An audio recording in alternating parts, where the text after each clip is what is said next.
It started with a simple mistake.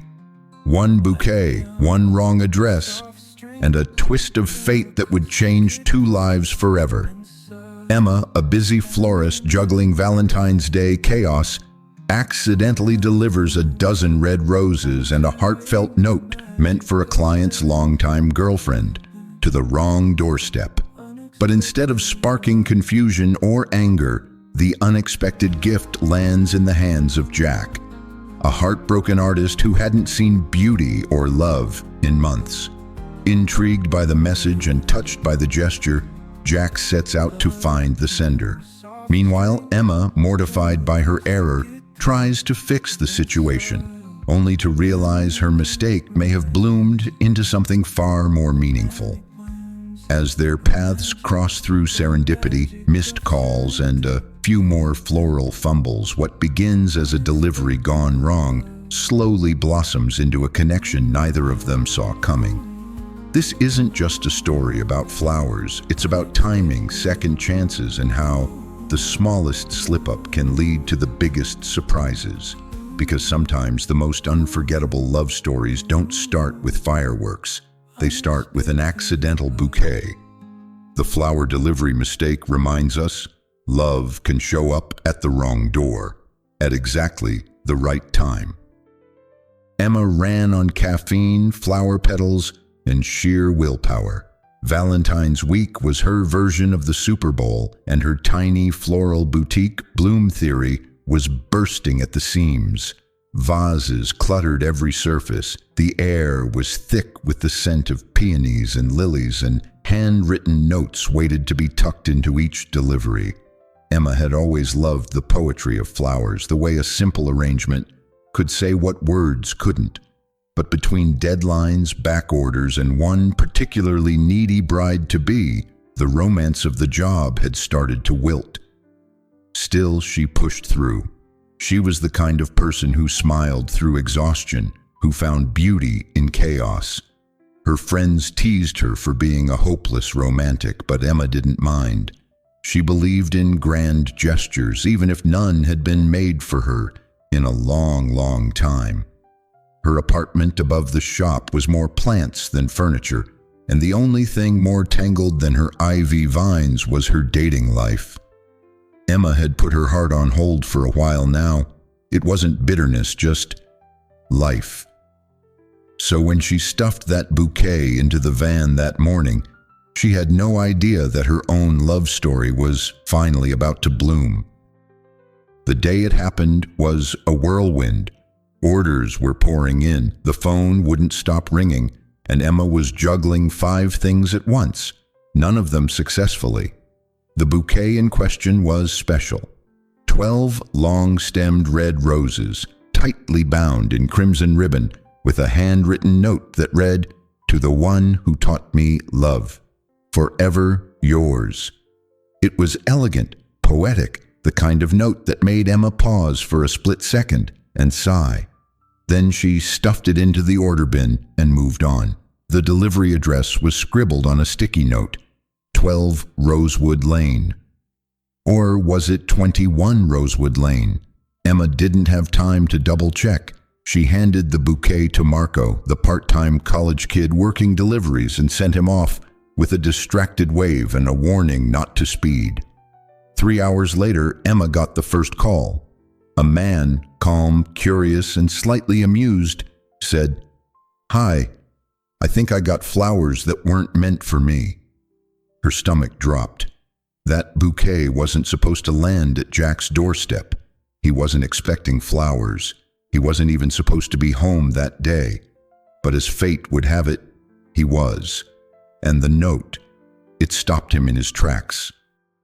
Jack hadn't received flowers since his mother's funeral, so when he opened the door to find a bouquet of red roses on his porch, his first instinct was confusion, then suspicion. Was this a prank, a neighbor's mistake? But the note tucked between the stems caught him off guard.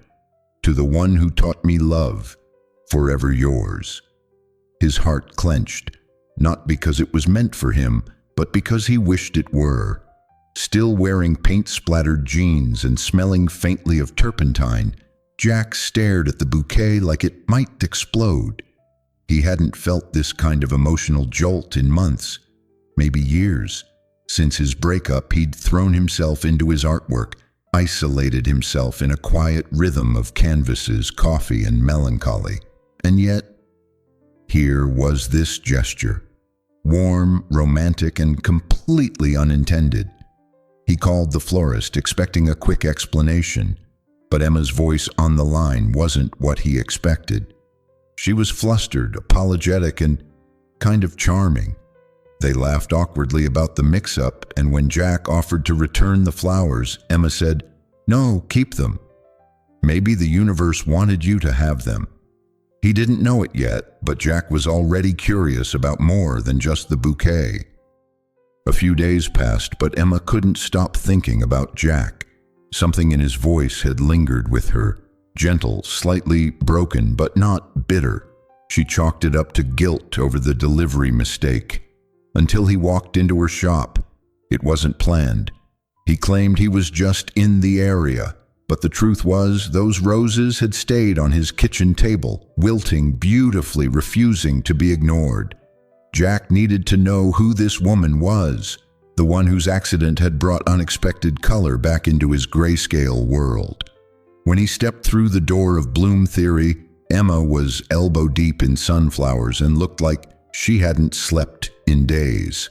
Jack smiled. "Figured I'd thank the florist in person." Emma blinked, then laughed nervously. "You tracked me down?" "Florist tag on the bouquet," he said with a shrug. Mystery solved. They ended up talking for almost an hour, about flowers, about art, about heartbreak and fresh starts. There was an ease between them, like strangers who had unknowingly rehearsed their lines for years. As Jack left, he said, "If you ever mess up another delivery, make it my address again." And just like that, something unspoken began to grow. Emma found herself waiting for Jack's visits, not eagerly, but expectantly, like the way you wait for a kettle to boil when the water's already warm. He'd drop by the shop once a week, sometimes buying flowers he didn't need, other times just asking how her day was. There was no declaration, no confession, just quiet moments that hinted at something deeper. But just as everything felt like it might finally unfold, he told her he was leaving. "I got an offer to show my work in Montreal," he said one rainy afternoon, voice soft, eyes unreadable. 3 months, maybe longer. Emma tried to smile. "That's amazing, you deserve it." But inside, something wilted. She realized she'd built a connection she hadn't been brave enough to name. And now it was slipping through her fingers. The delivery mistake had given her a spark, but had she done anything with it? Or had she just waited, hoping he'd make the first move? That night, alone in her apartment, she stared at the receipt for the original flower order. The irony was cruel. A love note meant for someone else had delivered her something real, and now it was on its way out the door, unless she did something about it. Emma didn't sleep that night. She replayed every conversation, every lingering glance, every almost moment with Jack. By sunrise, she had made up her mind. If life had given her this bizarre, beautiful twist, she wasn't going to let fear write the ending. She grabbed her coat, threw together a bouquet, wildflowers this time, spontaneous and untamed, and scribbled a note on the back of a delivery tag. "For the one who reminded me what love feels like. I hope Montreal can wait." She didn't text, she didn't call, she just showed up at his door. Jack opened it, suitcase by the door, coat already on. His eyes widened at the sight of her. "I thought I was supposed to be the one delivering surprises," he said. Emma smiled, nervous but sure. "You inspired a last-minute change to my delivery route." There was a pause, thick with tension, with hope, and then he kissed her. Not the dramatic kind you see in movies, but the kind that's soft and certain, like two puzzle pieces finally meeting. He stayed, not because she asked him to, but because for the first time in a long time, something felt right, something real, something worth growing. Some love stories start with a spark, others with a swipe. But Emma and Jack's began with a delivery gone wrong, one bouquet, one misplaced note, and a twist of fate that neither of them could have predicted. Looking back, it wasn't the flowers or the mistake that changed everything. It was the choice to follow a feeling, to take a risk, to believe that maybe, just maybe, the universe had better plans than the ones they'd made for themselves. Today, the story of the flower delivery mistake lives on not as a fluke, but as proof that life's best moments often bloom from accidents.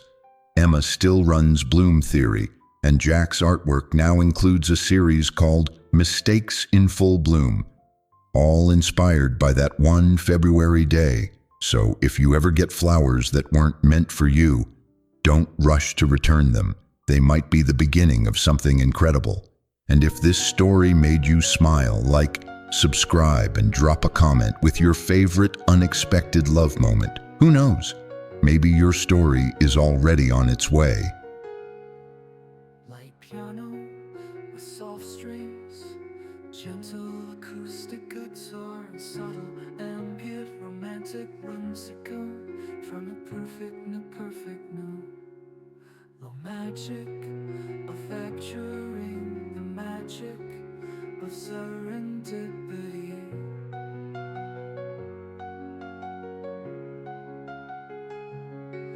Like piano with soft strings, gentle acoustic guitar, and subtle